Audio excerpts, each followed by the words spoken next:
Hey, bonjour. Bonjour. Ça va? Alhamdoulilah, très bien. Trop fatigué? En forme. En forme, très bien. Alors, je vais commencer par te demander de te présenter. Louay Jafar, je suis cofondateur d'Empoitique.com. D'accord. Alors, je pense que c'est ta deuxième participation à Algérie 2.0. Mais j'étais présent l'année dernière et cette année. D'accord. Pourquoi être toujours présent à Algérie 2.0 et c'est quoi pour vous Algérie 2.0? Je pense qu'on n'a pas le choix. Quand on est une entreprise technologique, on doit s'intéresser à Algérie 2.0. Il me semble que c'est l'une des rares initiatives faites avec beaucoup de sérieux, toujours présente, qui nous réunit. Donc l'intérêt est là. Voir les nouveaux acteurs, les anciens, comment ils se sont développés, rencontrer des jeunes et des moins jeunes d'ailleurs, et tous les professionnels des nouvelles technologies, c'est un rendez-vous important. D'accord. J'ai appris qu'à chaque édition, vous recrutez des étudiants ou même des développeurs à travers le Algérie 2.0. Oui, exactement. Il y a une très forte communauté de... En fait, c'est très spécifique. Il y a des ingénieurs ici qui ont une forte fibre entrepreneuriale et c'est ce qui nous intéresse. C'est pour ça qu'on vient ici, pour les rencontrer. D'accord, d'accord. Et par rapport à la thématique d'aujourd'hui, donc le deuxième jour, la thématique choisie, c'est Business Day. Donc ça entre dans votre perspective. Est-ce que tu peux nous développer ta conférence? Bien sûr.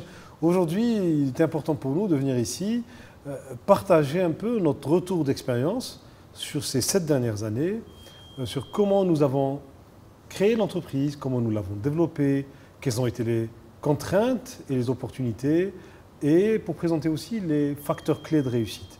Donc c'est une sorte de retour d'expérience de ces dernières années. D'accord. Donc à travers ta conférence, tu avais synthétisé les clés de réussite dans 7 points. Ouais. Donc on peut dire qu'on a les 6 sigma et on a les 7 clés de réussite d'Empoitique. Ouais. Est-ce que tu peux nous les donner rapidement? Bon, rapidement, parce que l'intérêt, en fait, n'est pas dans les 7 points, mais en fait, c'est construit autour d'anecdotes et d'expériences que nous avons vécues.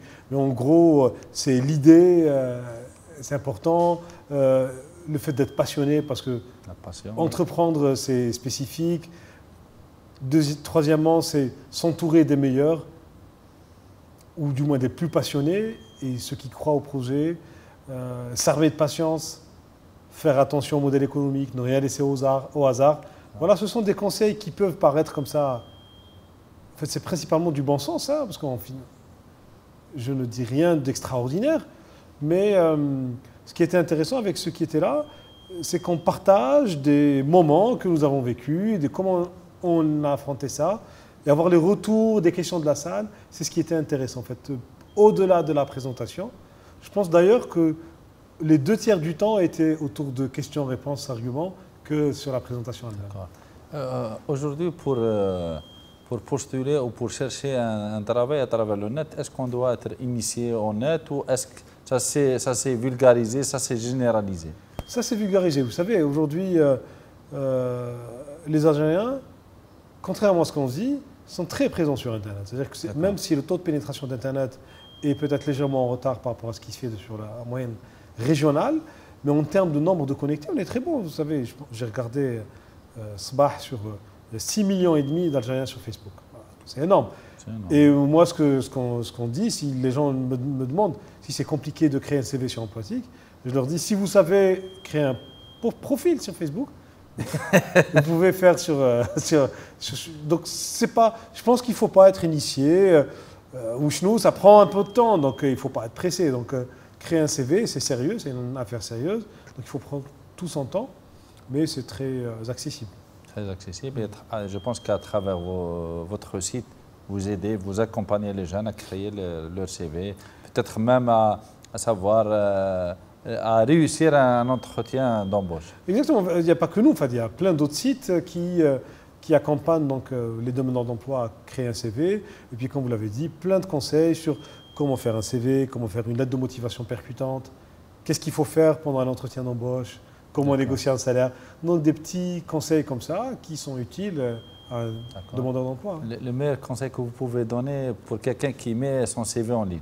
Pour attirer les recruteurs. Ah ouais. Alors, ce que je peux lui dire, c'est chercher un emploi est un job à part entière. C'est son premier job. C'est son premier job, exactement.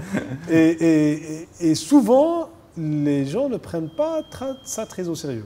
C'est-à-dire qu'il faut être organisé, avoir les bons outils et le faire d'une façon sérieuse. Au Canada, je pense que c'est une formation qui dure 3 mois. Exactement. En Algérie, les universités ne disposent pas de cette formation, mais on nous invite souvent, donc chaque été, on fait la tournée des universités, très bien. En tout cas celles qui nous ouvrent les portes, pour faire des ateliers de recherche d'emploi. Nous, on les fait en une demi-journée, parce qu'on ne peut pas s'étaler sur 3 mois, mais ceci dit, ça donne des pistes aux demandeurs d'emploi. Qu'est-ce qu'il faut préparer? Et en général, l'avenir des TIC, comment vous le voyez en Algérie? L'avenir, je le vois radieux, parce que je suis optimiste, et surtout parce qu'on n'a pas le choix. Je pense qu'aujourd'hui, une société qui ne se développe pas en termes de TIC, c'est comme si on n'a pas l'eau courante dans les maisons ou dans les foyers. Je pense qu'aujourd'hui, c'est un secteur très important pour 2 raisons. Le premier, parce qu'il nous fait entrer dans cette économie du savoir, et c'est ce qui différencie les nations aujourd'hui et demain. Et deuxièmement, les TIC ont une espèce de... C'est une sorte de facteur stimulant pour tous les autres secteurs d'activité, parce qu'il permet d'être plus réactif, d'aller plus vite, de faire des économies, d'être plus efficace. Donc je pense qu'on n'a pas le choix. On a du retard, tout le monde s'accorde Enfin, on est tous d'accord sur ça, et on est tous d'accord pour dire qu'il faut rattraper ce retard. Comment? Voilà, donc c'est beaucoup de travail, c'est des initiatives comme Algérie 2.0 qui permettent donc de cette émulsion. D'accord. Voilà. Merci Loïc. Je t'en prie. Allez. À l'année prochaine. À l'année prochaine.